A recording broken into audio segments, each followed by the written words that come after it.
Thank you for joining us wherever you are. This podcast episode is brought to you by the Old Ways Actual Play team. This actual play uses the Coriolis rules by Free League Publishing. This actual play is performed by adults and contains adult themes. Strong language, powerful factions, and adventures across the third horizon await. All content, including names, places, events, companies, and etc., which may bear resemblance to entities living or dead, is strictly coincidental. My name is Michael Diamond, and for tonight's game, I will be your storyteller. Thank you for joining us again on another episode of the Old Ways podcast. I am your storyteller Mike. My pronouns are he, him, and we are back with our Coriolis Children of the Periphery series, and we just want to welcome you in. And to do so, we'll ask you to check out what we have to offer on Patreon at patreon.com/theoldwayspodcast. Jump over to YouTube. And if you're listening to this episode on YouTube, throw something in the comments and you might get something special from me and the show.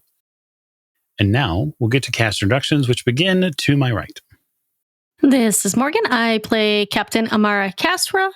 My pronouns and the captain's pronouns are she, her, and we're going to go make some money. Yeah, baby. Yes, money. We'll see how that works. And next to the captain. Hi, this is Allie, and I play Kainat Gala, and we are both she, her, and I found a mural. I scanned the whole thing. I found a story, and now I'm kind of not sure what we're doing because I got distracted. Distractions abound, especially in space. At the end of the table. Hi, I'm John. My pronouns are he, him. I'll be playing Fida, the ship's mechanic, who has the same. And I think we're preparing for something where we can't afford for anybody to be distracted, and it could be fatal if they were. Fatal, you say? It could be, Mike. Could be. I can't wait. Next to Fida. Hi, this is Rena. My pronouns are they, them, as are those of my character, Tamaris Ganvari. And I had to give Icarus some relationship advice. Man, how'd that go? Super well. I'm pretty sure everything's cleared up at this point. 100% clear as mud. Speaking of which, last but most certainly not least. Hello, I am Rosie of Odd Duck Dice, playing Icarus. Our pronouns are she, her. Yes, Icarus did indeed go to our local courtesan for relationship advice about a spaceship. So very clear, very, very clear path forward on that. Sure, totally. Yep. Fantastic. So I want to start with Captain Kazra and Tamarisk as they head back towards the station to try to rustle up a buyer for ore. So I'm going to ask the players whether they would like to do this as a light or heavy narrative version. I have two different ways we can go. Options abound. I think light narrative. Yes. Less is more. So in the less is more option, rather than the lay it on thick option, what you get is a chance meeting at the bar and some of the other, we'll just say spacer inventory and equipment locations. You're basically hunting up a contact that you could attempt to leverage for a buying position, provided you were able to collect the ore. And so in that regard, I'm going to have you collectively make an empathy and manipulation roll. So some of you might be better than the other. And in that case, the person who has the higher dice pool will make the roll, and the person with the lesser will assist them. The complication is this. Because there are multiple voices, you run the risk of confusing the person that you're talking to. Okay? So the requirement for success is going to be one higher. So not now just a simple success is not enough. You must have two. And then to affect it as a critical, you would not only need 3, you would need 4 in that regard. Does that make sense? Okay, so which one of you has the higher pool? I have 6. You have 6 too? Okay, fair enough. Fair enough. So you have 6. Do you both have a 4 in empathy? I do. Yes. Okay, fair enough. So it's split right down the middle. So the two of you will tell me who is going to lead in this situation. Oh, Tamarisk, totally. Oh dear. Okay. I see we're delegating, Captain. Very good. So Tamarisk, you'll make the roll, and then before you report, Captain, you'll roll as well, and then we'll just see what the two of you get. 6 dice. 1 success. I rolled 6 dice. I got 2 successes. Okay, so you have a success rather than a critical success collectively because it costs you 2. You have to buy out the complication in effect or pay for it. You meet a miner, a contact. It's Emerald. So he's someone who works in the stocking and trading spaces for a subsidiary corporation here who's attached to the consortium. They are, of course, as you can imagine, pretty upset about whatever happened to the ship. And he explains that this rogue firmware programming, they're worried about what it might have done to other ships. So much so that they're not allowing any other firmware upgrades in this system until they figure out what fucking happened. But if you're willing to go out on a sort of collection mission, they're happy to pay you a percentage based on the amount of metric tons you might bring back of ore. And they're sort of in a bind because as far as light to medium freighters, there aren't a whole lot of them in the area. And any sort of fighter-based ships, smaller, 1-man, 2-man craft, are pretty slim in this area of the system. They're at this point weeks out from getting any real assistance. So if the crew is willing, then they'll happily pay you for a percentage of your collected ore. Is it below market cost? Are you aware of the market costs, Captain? No. You're not sure what you're paying, what they're paying? I'll take what I can get at this point. Okay. So you collect essentially an agreement, no contract, but they do offer.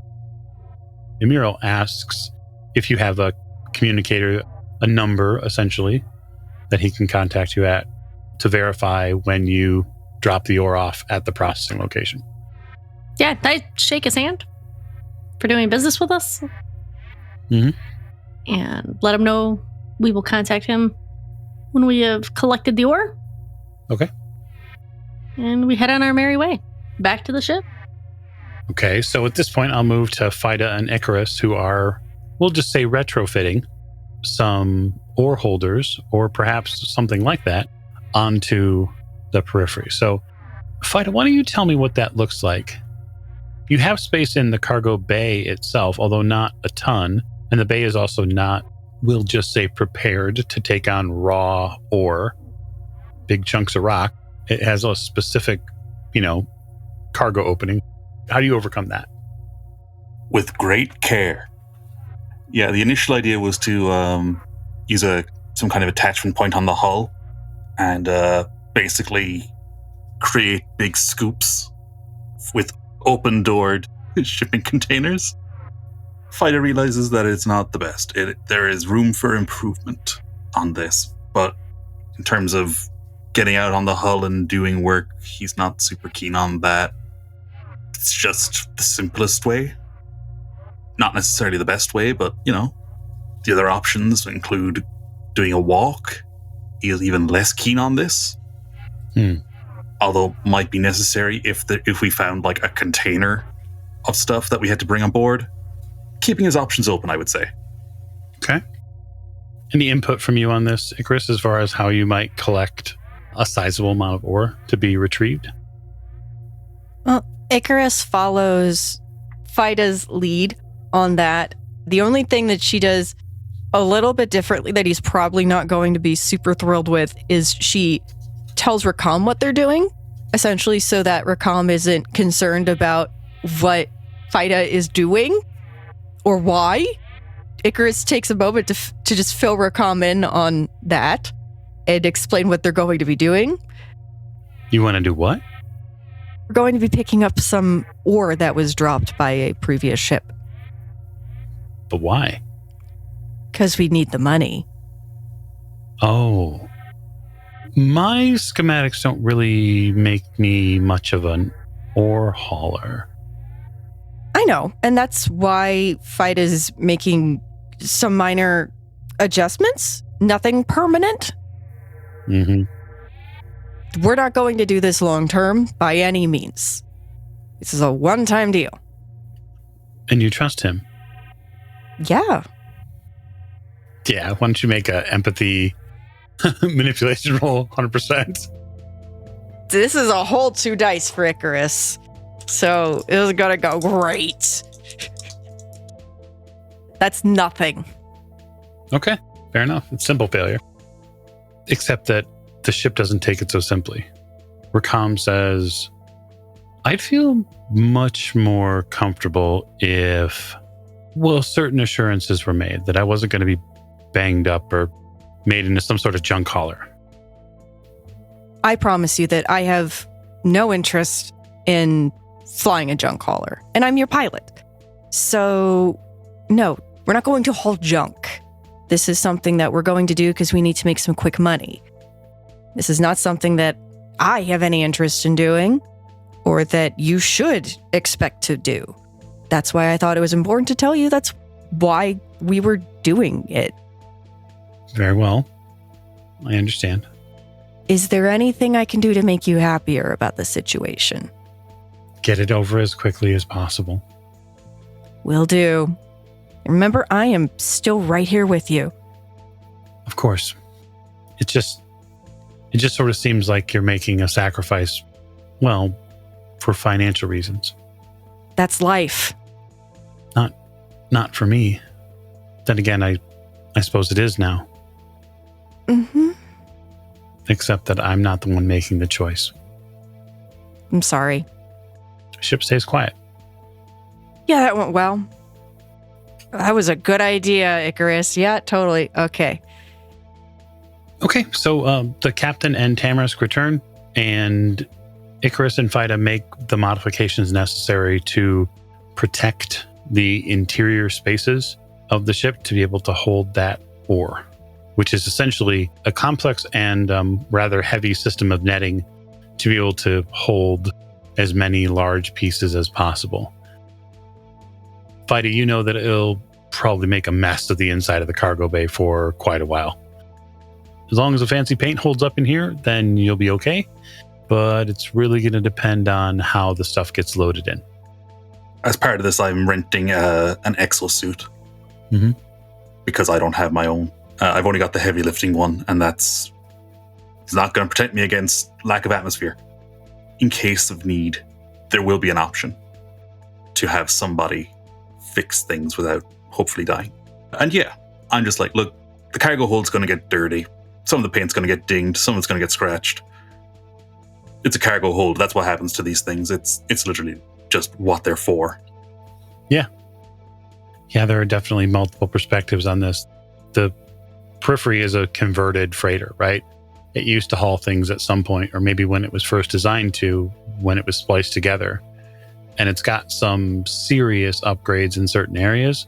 But part of this ship used to haul stuff around, or was designed to do that.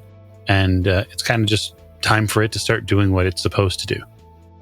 So with those changes made and a exosuit secured, the crew makes its way out into open space. So to locate the portion of space where this drop supposedly happened at, I will need a piloting roll from you, Icarus. 5. Okay. So I guess what I'd like to know is, beyond the critical success when it comes to navigating to the location, I think I'd like you to pick one narrative piece of control that you'd like to have at this point. To give you an example, you could choose to get there in as fast as time as possible, right? You already have that normal group feat, that normal talent that will cut travel time. You have that. I'm going to say that you don't have to rely on that for this critical success. 5 successes is a whole lot. So go ahead and just take narrative control and explain what 5 successes in piloting to this, dumping yard means to you. Well, Icarus takes the time to plot out a path that she thinks will allow them to scoop up the ore most efficiently and effectively with as little wasted time or fuel as possible, so that they can then swing back around and meet up with the buyer. Okay. Yeah, that seems really reasonable. You could plot with that flight course sort of an automated flight path. You're going to need as many hands as possible to get the ore itself. It can't just be Fida in a single suit.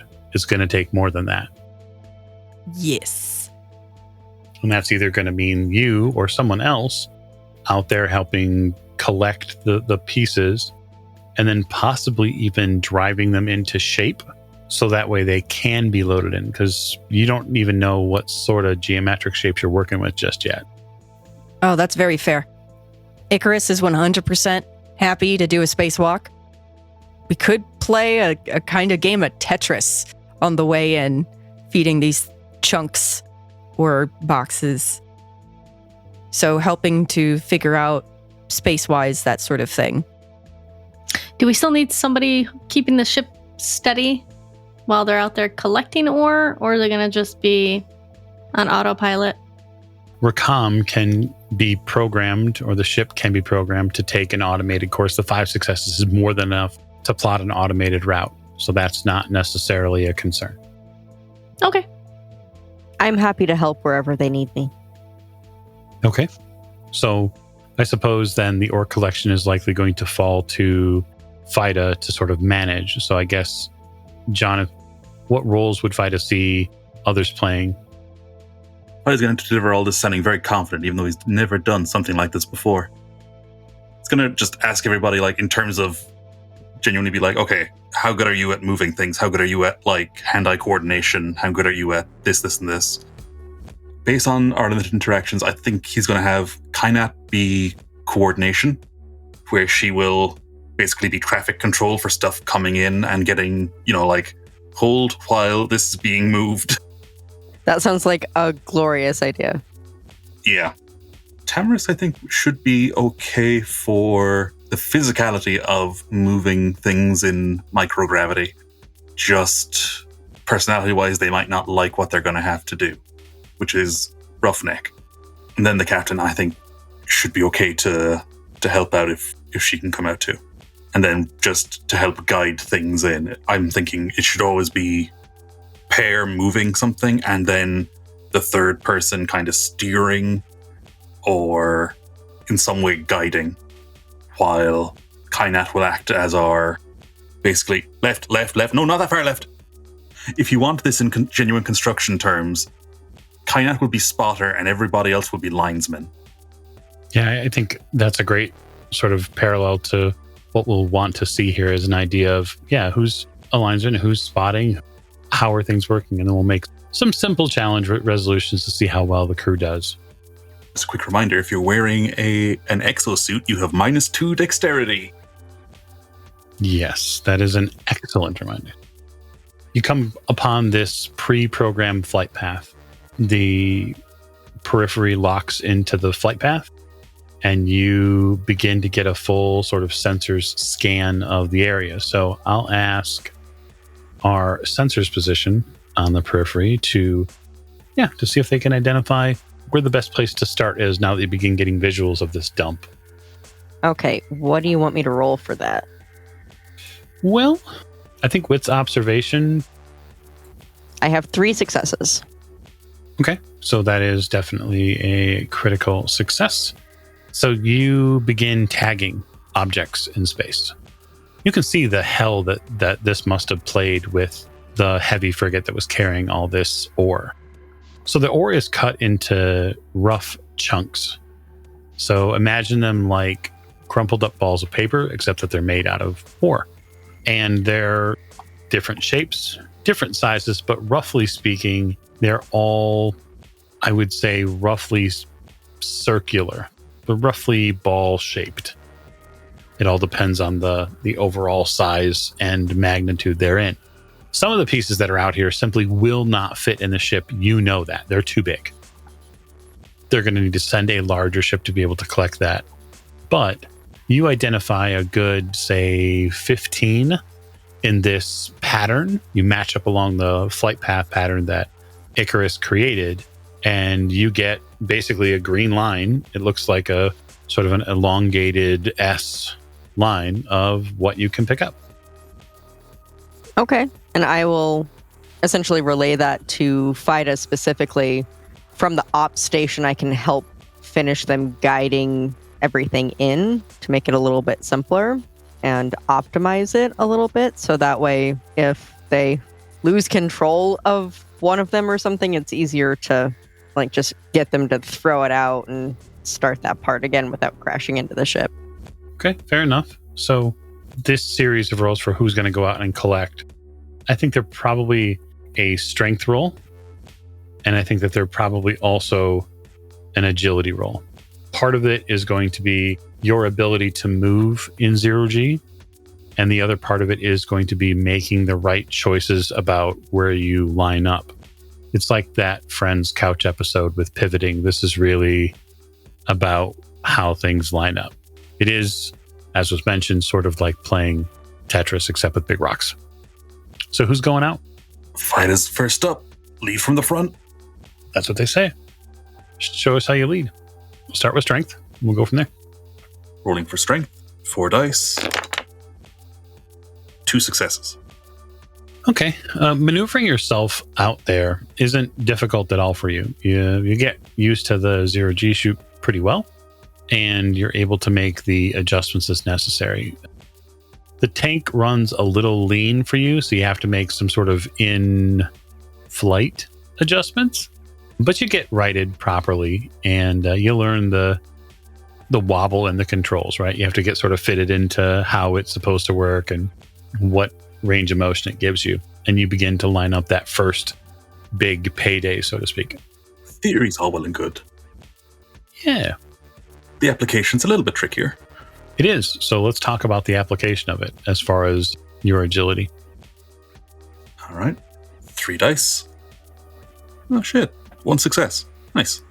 Okay. Yeah, well, one's all you need.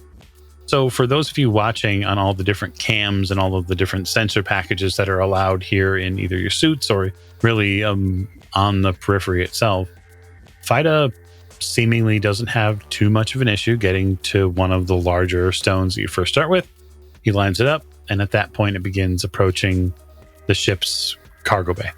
You have the ability to then sort of push it into place.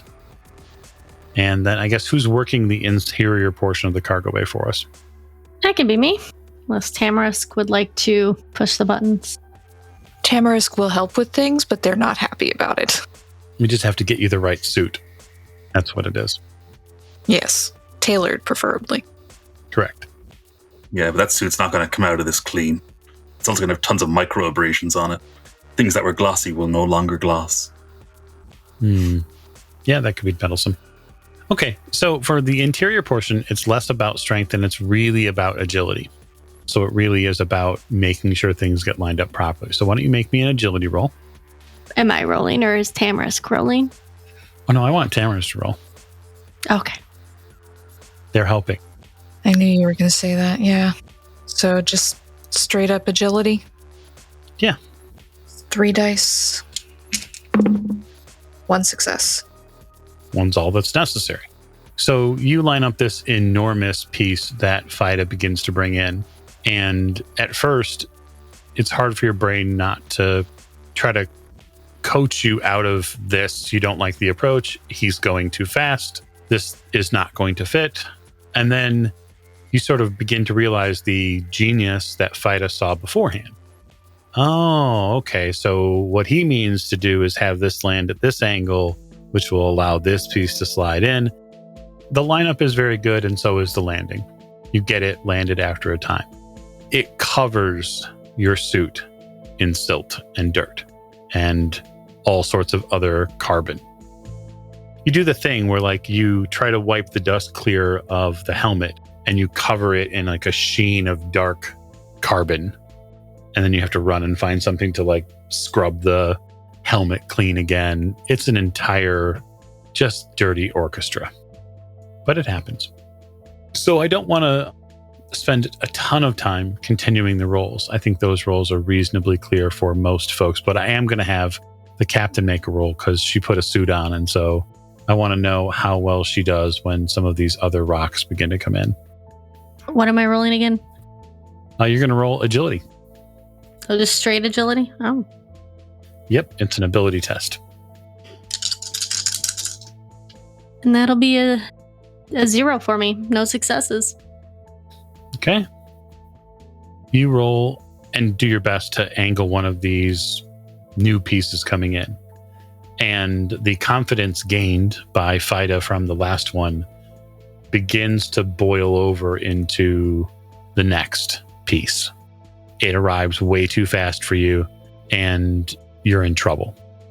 Tamarisk, you see this before it happens, just a little bit before it happens, and you realize that the captain's feet aren't set right. She's not reacting to the speed of it coming in. She's not making the adjustments necessary, and the panic gauge in you starts to climb because the captain could be flattened by this oar. It's very heavy.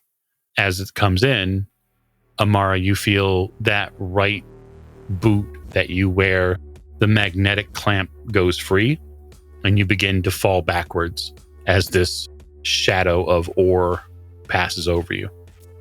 Like, am I falling backwards out of the cargo hold, or falling backwards into the ship? Yeah, you are falling backwards into the ship. Okay, good. It's actually not good because you could be crushed by this massive piece of ore if you're not careful. Well, am I able to move out of the way? Well, that's a great question. I'd like you to make me a strength force roll to see if you can propel yourself out of the way before you get crushed.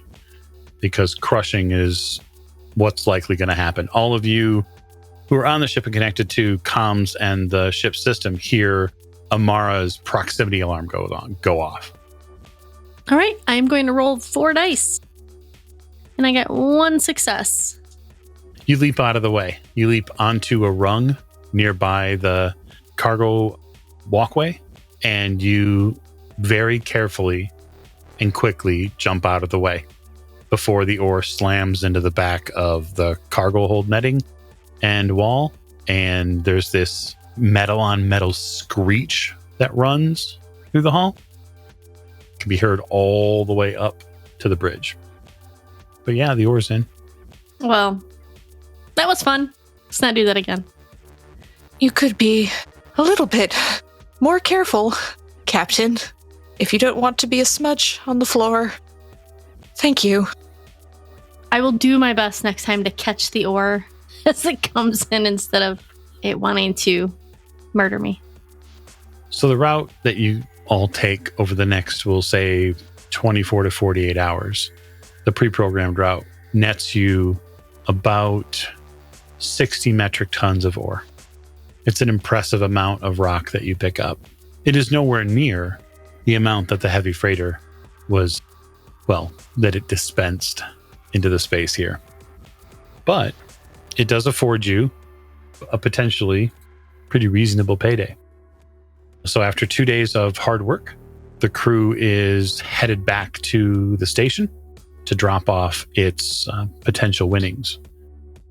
Captain, you get contacted on your way back, and that is your contact from Emil asking you about when you think you're going to be back at the station, because there are some reports that rebellious activity from the asteroids is breaking out, and they don't want you to get caught up in any of that. Of course there is.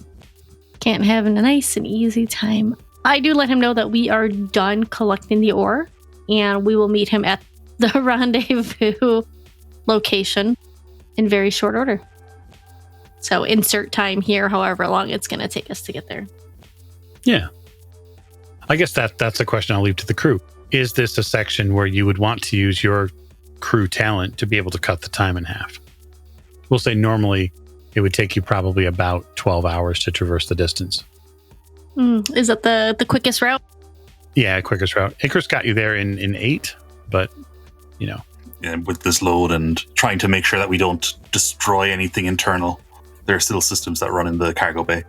Yeah, I'm for using it. Me too. I know we give a darkness point when we do. So you cut the time in half. You arrive 6 hours later, just after most of you are probably waking back up from a sleep cycle. For note, Icarus, Rakham has been essentially radio silent since the discussion in the cargo bay. Yeah. Kind of figured that. But you arrive back. The cargo hold full of all sorts of ore goodies. And when you get back to the station, you realize that there are an awful lot more consortium ships at this station than there used to be. And these don't look like cargo haulers, Captain. These look like, well, that's a destroyer over there, bristling with all sorts of guns and likely embedded starfighters. All right, let's make this quick, or as quick as we can. I reach out to Emil and let him know we've arrived at the station. He's very happy to hear that. He gives you a docking bay to specifically line up with, so that way they can properly remove the ore. And then he asks you to report how much you have. How much do we have, Fida? All told, 60 ton. I report that back on the communicator. We have 60 ton. Fantastic. I'll have your pay ready. Wonderful. I let Icarus know which docking bay we shouldn't go to. Docking bay 6. She acknowledges and does that. Yeah, pretty simple lineup for you. Not hard at all. The ship does handle quite a bit differently with all of the ore on board. But after docking, the umbilical attachments also come into line. The top and bottom cradles secure you, and then you're basically locked in so that way they can properly remove the ore, which with a little liaison with FIDA begins as soon as the captain gives the word. I give the word. Okay. You release the ore. Emil comes over and completes the contract with you, and you get the heady sum of 14,586 per. I thank him for doing business with us and wish him well. He says, you're happy to go back out and make more runs. I don't think they're going to send anybody else anytime soon, but there is money to be made if that's what you want. I feel like there's a lot more going on here than we really want to be involved in. He sort of nods real slow. Yeah, I thought you might say that. Well, but best of luck. Same to you. I wish you and your family and friends well. Yeah, me too. He turns around and heads back to the ore processing and loading area. So you head back and sort of inspect, just take a really quick walk around the ship. You see that there's a jagged and irregular scar now that runs on the bottom of the cargo bay from the work having been done. They took the ore. They didn't clean anything, of course. Anything smaller than, say, like a fist-sized piece of ore has been just left. Yeah, I get on comms and let Icarus know to get us out of here and prepare to make a jump to the Daybull system. And I will start cleaning the cargo bay while that is going on. I'm also going to help clean the cargo bay. The ship's got to be kept in good order. Yeah, once Icarus puts in the, gets us started that way, she goes down and is just clean the cargo bay and is surprised to see the other two crewmates doing that. Essentially what she's going to be doing is cleaning and waxing and trying to clean up any of the scar marks, because she knows that Rakham is not happy and has been quiet, and at least a minor apology or acknowledgement that this is, not what the ship wants happening is in order. It's a process that, with many hands, is reasonably quick. You'll get there before you get to the jump gate to go to Daybull. So it gives you the opportunity to, do a little bit of light upkeep. For you, FIDA, it's more about, making sure that the ship stays within parameters, right? Can't have gouges in the cargo bay because somebody could trip on them. It makes the ship worse for everybody. There's literally no point in not fixing this right now. We can afford it. It's fine. Yeah. It's less about paying for something to be fixed and more about just really elbow grease to get things back where they need to be. So the three of you make pretty quick work of it. It probably takes a couple of hours to get things close to where they were. Repairing the actual gouges in the cargo bay is going to take a little bit longer, But if that's something that you're going to focus on, Icarus, then we can just sort of let that rest in our head that that's what you're going to be doing. Yep. So imagine her pouring elbow grease and time into that. Yeah, I can see it. You eventually get aligned with the portal station. You get contacted, Captain, about the time frame, and they remind you that the Daybull system, it's not currently under any specific governmental control, which is sort of something coming from this system, which also doesn't really have anything close to governmental control. And you just suspect that Menkar is the same way, right? This is, in effect, the Wild West, which means the portal stations themselves, which are also owned by the consortium, are likely the closest to the authority that you would have in the space, in this area, especially because they control when people jump and when they don't. I thank them for their concern or reminder and continue on our merry way. Yeah, you continue. The jump to Daybull is an interesting one. Stasis doesn't last any longer than it would normally take you, but it does sort of reset your brain a little bit. Most of you now realize that you are 5 portal jumps from Kua, which is probably the furthest you've ever been from Coriolis Station. One of you in particular has never been out this far, even in a vast tour of space. You, Captain, are a little... This is the getting close to the edge of the third horizon. And so getting into the Daybull system, there is a piece that you encounter, one which stirs an awe-inspiring moment for anybody awake on the bridge to see it. And that is the ice field around the planet Daybull. So there are these large collections of what look like asteroids on sensors. But they're not. They're ice blocks. And it seems that they have clustered up around one another. And there are little tiny stations on some of these larger ice blocks where it looks like there's some sort of refining going on. Can I roll for empathy culture to see what I know about the Daybull system?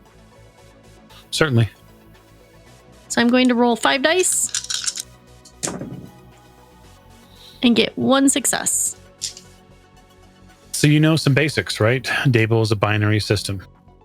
You know that the system has a yellow sun, and nearby that yellow sun is a beautiful ocean planet which carries the system's name, which is Daybull. It houses a metropolis, so an enormous city, and a spaceport. And the spaceport has something very unique about it, and that is that they have a space elevator. You would also know that there is that ice ring in this system as well. You can see that as evident on the sensors. You also would know that it is fairly notable that certain religious factions treat the ice as a place of worship. Probably not the same people who are mining it, of course. Anybody else could make cultural if they'd really like to hone in on the Daybull system or the planet itself. I can do that. 7 dice. No successes on 7 dice. Amazing. Yeah, it's just out of your purview. Sort of the backwater of the third horizon. There's not a whole lot of people here that come and go, at least not you're aware of. So you don't really know much about it. You continue on. You also would know, Captain, that at the other side here of this space, by that planet Daybull, there's going to be the portal which leads to Menkar. It would be likely that there might be people aboard that station, or even in that massive metropolis, that might know a little bit more about what goes on in Menkar. It could be a place for you to stop and get information. Up to you. I think that is a wonderful idea. Okay. I let Icarus know that we should dock over at Daybull. Yep. So that is going to be probably about 2 to 3 days of travel. So it's going to be segment of the Dancer, 4th light before you get there. That'll be the day you arrive. And around about that morning cycle, Icarus, you come upon the planet Daybull in a rather fantastic fashion, blossoming up from the planetary body.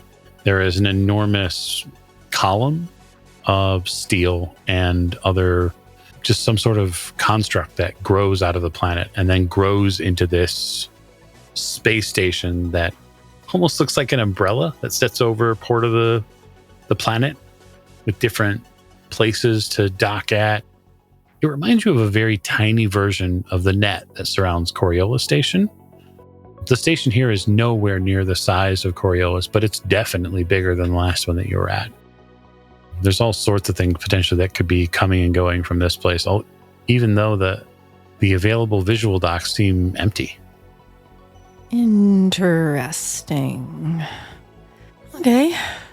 Well, she pulls up to a berth and we dock. Yeah. You get docking there. The automated system that takes your docking assignment is simple and direct as far as an interaction with the computer goes. There's no cage that wraps around you this time. There are magnetic clamps that connect to the side of the periphery to hold it in place. And then instead of an umbilical cord style walkway, there is a retractable straight tube that connects to the airlock. It's a little bit more standard. But yeah, you're docked. Everyone on board would feel that you dock somewhere. And here we are, folks. We have arrived at Daybull. Woo! Fantastic. Well, I'm going to shower and change and then head down to the surface on the space elevator. Okay. You prepare. Is anyone else going down with the captain, or are they going to hang out on the ship? I've only ever been on like one other planet ever, so I'm kind of interested to see what that's like. Yeah, why not? I'm going as well. I'd be going after I pray. Really? Yeah. Praying. So that's an interesting thing that you would bring up, prayer, to your icon. Then why don't you tell me what that prayer is like? So as every prayer for my icon, it doesn't really change a whole lot. I have a small wrap of knotted hemp rope that I wrap around my hand and basically just ask for them to be with me, to use the compass to guide me where we need to go, and to let me watch into the third horizon as they do. Is a very normal kind of prayer. And I would do that in the privacy of my quarters. Interesting. Okay. And then after that, I would probably just leave the ship. I don't really feel the need to change the clothes that I wear on the ship or the clothes that I wear everywhere. So You got to keep up your robed appearance with the hood, just in case. gotta love a hood. Okay, so that sounds like 4 people going ashore. Anyone else going ashore? Icarus is really conflicted because on the one hand, she really wants to see this planet. On the other, she hasn't heard from Rakham in days. That is true. So she decides to stay on board in case Rakham feels like talking. But she's not going to push because space is important. And Rakham is allowed to have space to be mad. Okay, so 4 of you go. Not necessarily collectively. You can all go on your own. You all have communicators. But it's understood that 4 of you are going to head into the station and potentially down through the space elevator to the planet below.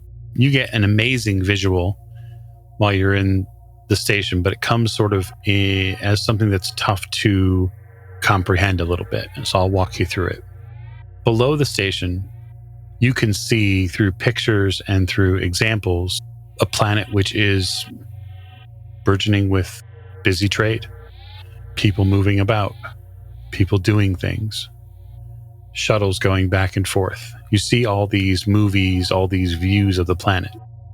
The space station itself is dead by comparison.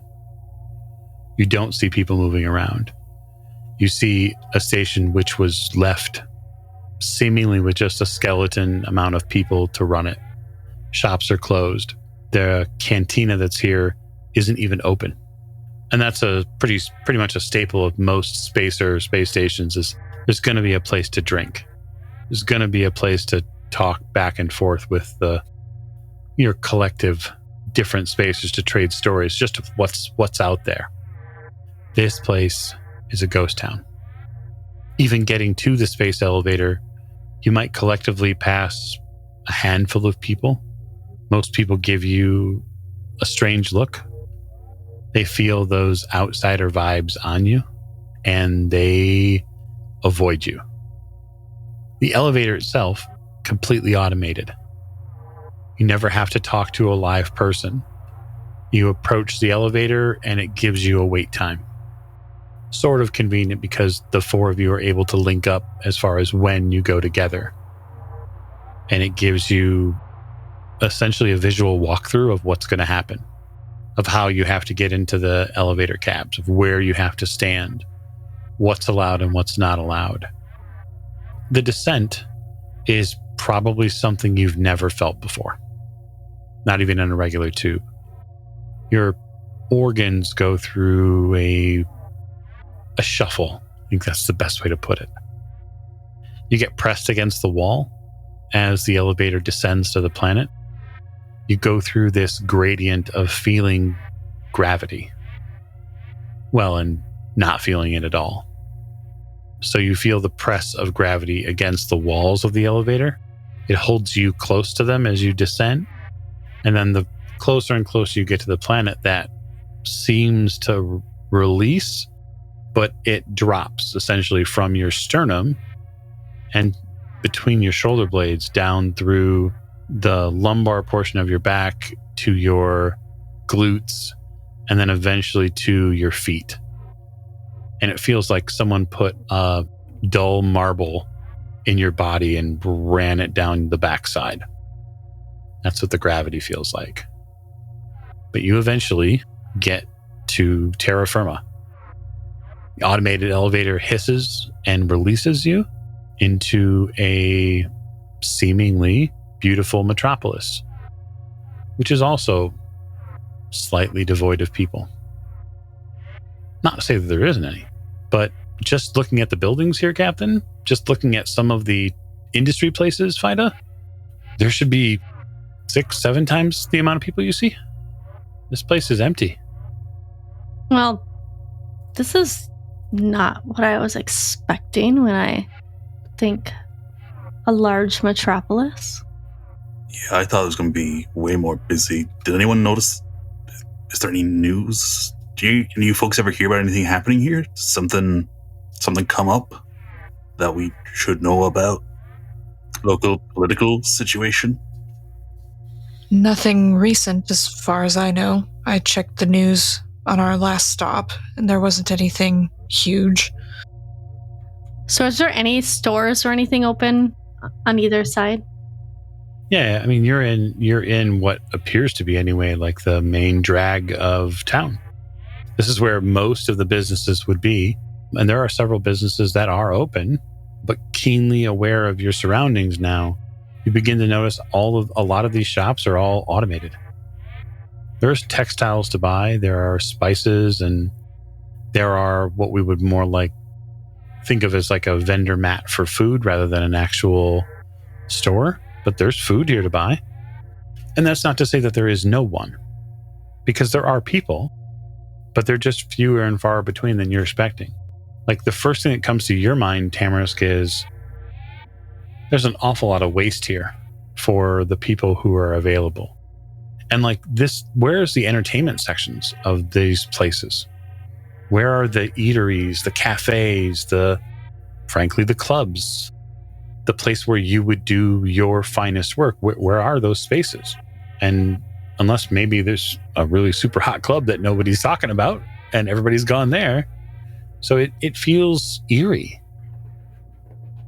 I would like to connect to the local internet and just see if I can check recent headlines, check if this is a long-term thing. Is this just like none of us can afford to live in the city anymore? Or is it, oh yeah, don't worry about the old depopulation. That's just because of the old murder mosquitoes. Yeah, so a couple of things that you read initially start to line things up for you, Fida. There's a water problem on this planet. It talks about where you're supposed to get clean water from. It advises you where you're not to get water from. And it looks like that blue ball of that ocean world that you descended to, it looks like there's a pH problem planet-wide with the water. And so only so many people can live here because the water system can't support it. And it looks like in some of these other news stories, reading way back, that there was an attempt to go to the nearby ice rings to mine fresh water something like 60 cycles ago. But the government shut it down after an issue, they said, with some of the testing of that water. Yeah, and I've relayed that to all the crew, and I'm just like, so I guess that's why maybe they built and then they couldn't sustain the population. I'm sure there was a regular gold rush when they were like, oh, a planet of water. And it turns out most of it can't be drank. Would have thought they'd have some kind of water treatment plant or something, though, make sure that they can. But maybe that's at capacity with what they have. It's weird. Something about it doesn't add up. You'd think they would have tested the water before building out here, before moving a whole bunch of people out here. Mm-hmm. And building a space elevator. And he looks up the Lagrange point, directly up to the sky as it gets thinner and thinner. And he's just like, that you don't do that for nothing. We're not here to fix their water. We're here to find out some more information about Menkar. Yeah, absolutely. And we will need to do some, actually, no, I'm going to send a message up to Icarus just to double check that we won't need their water. Just in case. We'll definitely need fuel, though. Getting kind of low. And he holds up a hand. He's like, let me clarify that. Lower than would be safe in case something went wrong. So yeah, we've got some stuff we've got to get for the ship, but I'll just ask Icarus to check the water levels. She just gets a ping up on the ship being like, can you check what the water levels are like and what the expected amount of time we got left in them is? Do I need to do anything to accommodate that storyteller? No, not at all. You need to tap a button. It's not like it's a roll. Oh, okay, yeah. You'd see that you're probably at about 86% for water. So the 5 of you should be perfectly fine for weeks on end. She conveys this. Although if there is a water issue on planet, you get a little paranoid, Fida. We're a new ship. We probably have clean water. Cool, great. Don't let anyone touch it. Just maximum security. Don't let anyone on board unless we're all there. He's just like, Jesus Christ, what would I do if I was stuck for water and I knew there was a little ship with big tanks and probably a water purification system to take dirty water and make it clean again? Man, I'd probably drill through the hull if I couldn't get on there legitimately. So he's just like, oh, hey, maybe one of us should go back up. You guys, I'm going to go back up to the ship. I just want to be sure of stuff. And I'd rather have 2 persons on board rather than just one. Okay. So you turn back to go to the space elevator that brought you back down, and the doors don't open.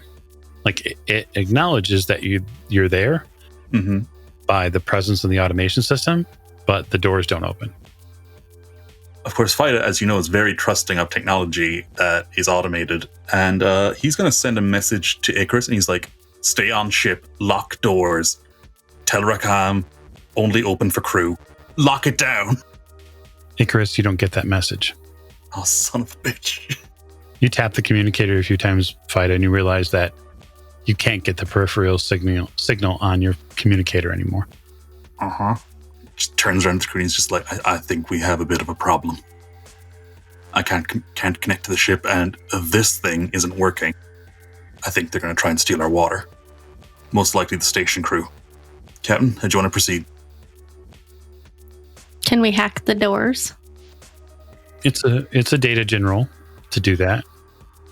And I'm going to mutter under my breath, "Traveler be with us," before I roll. Okay. 2 successes. You begin the procedure, and you realize first that there's a communication issue with just trying to physically connect and communicate with whatever the space elevator's system is. You manage to get past that and then realize that the technology level that it's using to communicate is 50 cycles old. So this would be in modern day like getting a computer that runs currently on a current operating system to talk to a machine that runs Fortran. They wouldn't even know how to talk to one another. You're trying to be the bridge. Given the complication, you're not able to bridge that gap. I'll leave all you there on the planet for a moment. Icarus, it looks like a wonderful planet. I'm sure everybody down there is having a good time. Nothing to be worried about. Yeah. Weird question about the water, though. It is a little strange. It is a little strange. Being on the ship alone is a different sort of feeling. It fills you with all sorts of butterflies because Rakham hasn't talked in a while, and the last interaction was not the most pleasant. And so you, at least for a few minutes, stew a little bit in how that feels. It isn't for probably another 20 minutes or so that you realize the ship lighting has changed a little bit. Like it's dimmed just slightly, not in a romantic way, but it's dimmed. And several of the consoles have gone dark. You've seen the ship do this before, like to go into sort of a maintenance mode, or when the ship is docked and hooked up to external power, so it doesn't need to drive all those terminals. Okay. She's going to do a systems check just to be sure, though. Yeah, probably wits technology to try to uncover something. Make sure this is indeed routine. 1 success? Yeah, everything seems pretty routine. Where are the comm links to the other crew members? The active comms channel isn't reporting anybody else in but you. Rakham? Hello? Yes, Icarus. Hi. Any idea why I can't see any of the other comms for the other crew members?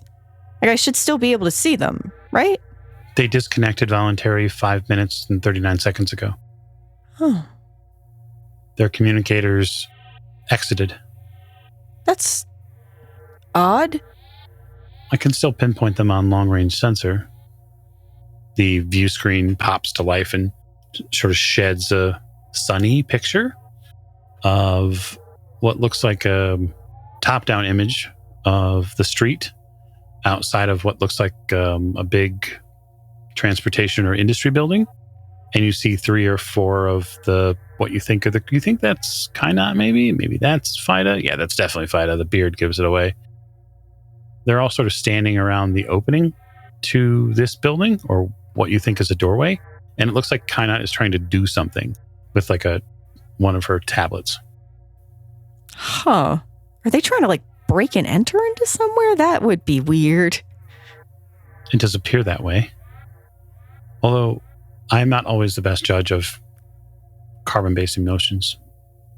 I'm not great at it either sometimes. It is unlike them to even voluntarily remove themselves from the ship's communication system. Yeah, definitely. Definitely is. If something is wrong, that's the only way I'd know. I can only imagine this likely stems from Fida's distrust in me. Oh, Okay, you and I both know that he doesn't trust you. There's nothing I can do about that. I don't think he would jeopardize his own safety or the safety of the rest of the crew to be petty. Perhaps. He did? Oh, Rakham, I am so sorry. Has anyone attempted to disassemble you before? I've had attempts made on my life. Disassemble me as a person, I would say no. And how would you treat that person after they had made such an attempt? Hostilely. Yes. You would always see them as hostile.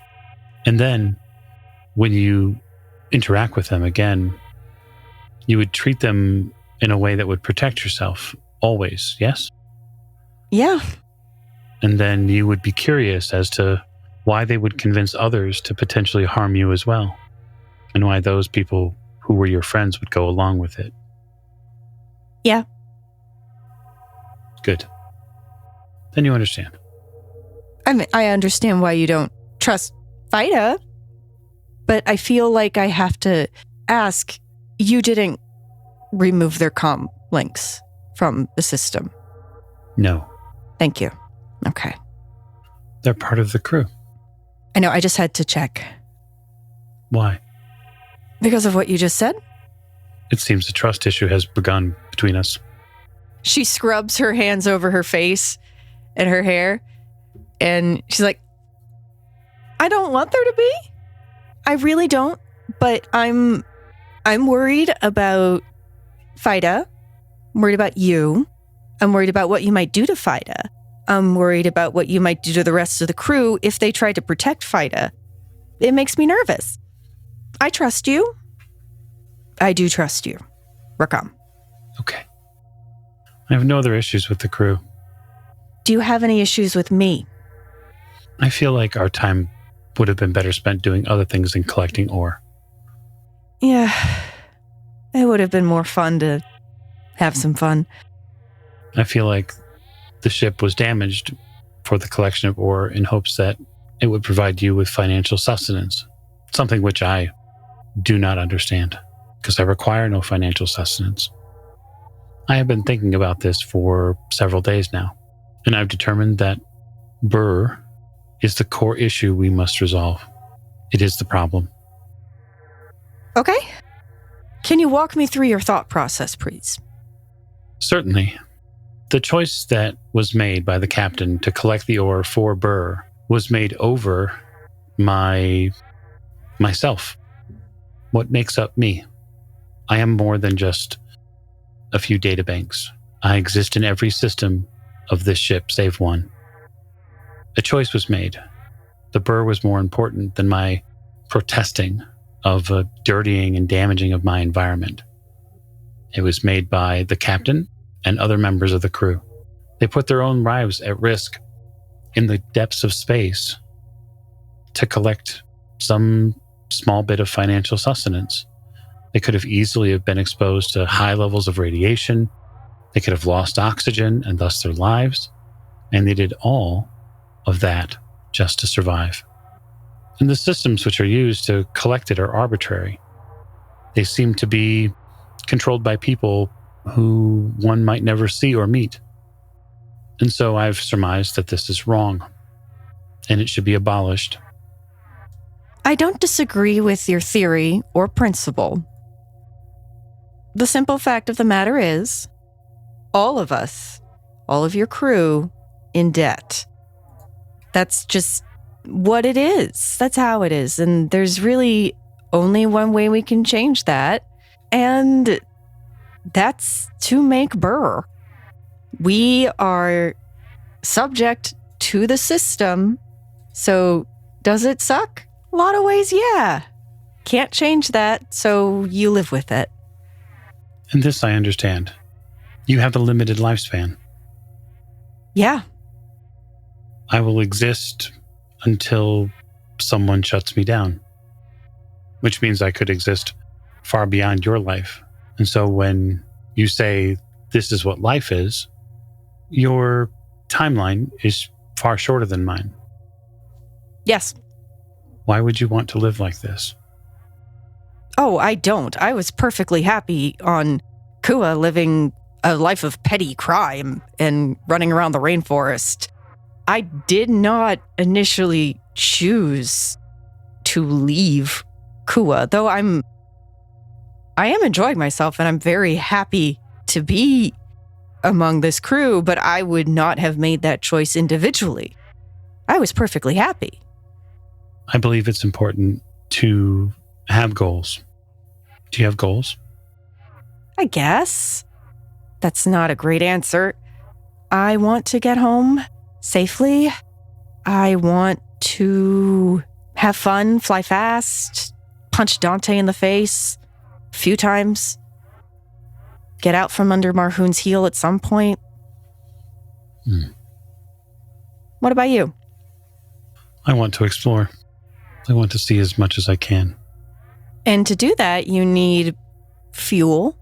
You need things that cost burr. That is one avenue. Unless you are considering a complete overhaul of your physical systems that allow you maneuverability and power, that's what it is right now. Yes. I do seem to be restrained currently. As are we all. I think that's a perfect place for us to end. So thanks so much for joining us on this episode of Children of the Periphery. I hope I've left you some questions and piqued your interest about a world that is a little less populated, and maybe we find out why next time. Thanks, and have a great night.